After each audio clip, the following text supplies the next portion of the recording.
Hello and welcome to day 1 of Olympiad frameworks, and today we're going to be learning topic 1.2, which is Newton's sums.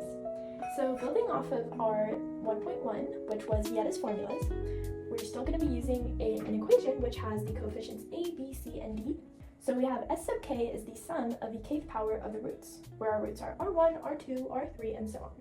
So let's say our s1, that would mean that we're finding r1 to the first power plus r2 to the first power plus r3 to the first power, and so on.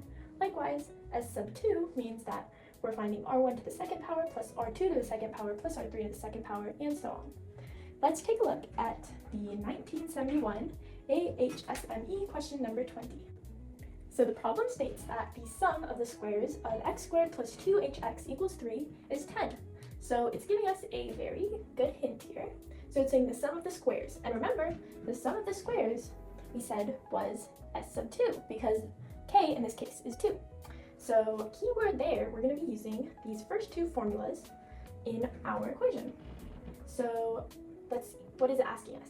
Well, it's asking for the absolute value of h. So we can rewrite this equation as x squared plus 2hx minus 3 is equal to 0.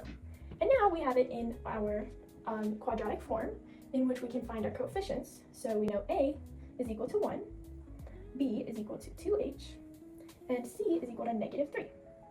And now all we have to do is start from the very, very top of our pyramid, in which we have s sub 1 plus b equals 0. And we will work our way downwards until we have the sum that we need, which is s sub 2. So starting with our first equation, we have a s sub 1 plus b equals 0. And plugging in our numbers, we get 1 s1 plus 2h equals 0, giving us s1 equals negative 2h.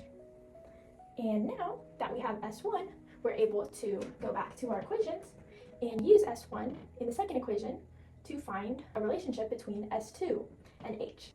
A times s sub 2 plus b times s sub 1 plus 2c equals 0. And for our values, we have 1 s2 plus b, which is 2h, times s sub 1, which here we found was negative 2h, plus 2 times c, which we found was negative 3, is all equal to 0. Now, simplifying this equation a bit further, we get s2 minus 4h squared minus 6 equals 0, and therefore s2 equals to 4h squared plus 6. So notice that we have isolated our variable of s2. And going back to our question, it told us that the sum of the squares is 10. So the sum of the squares is our value of s2. Therefore, we can set 10 as s2 and set it equal to 4h squared plus 6, giving us 4 equals to 4h squared. And here we can find that our value for h is just plus or minus negative 1. So here we have found our answer thanks to Newton's sums. And I really hope you found that helpful.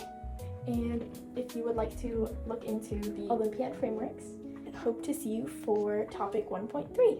Thank you so much for watching.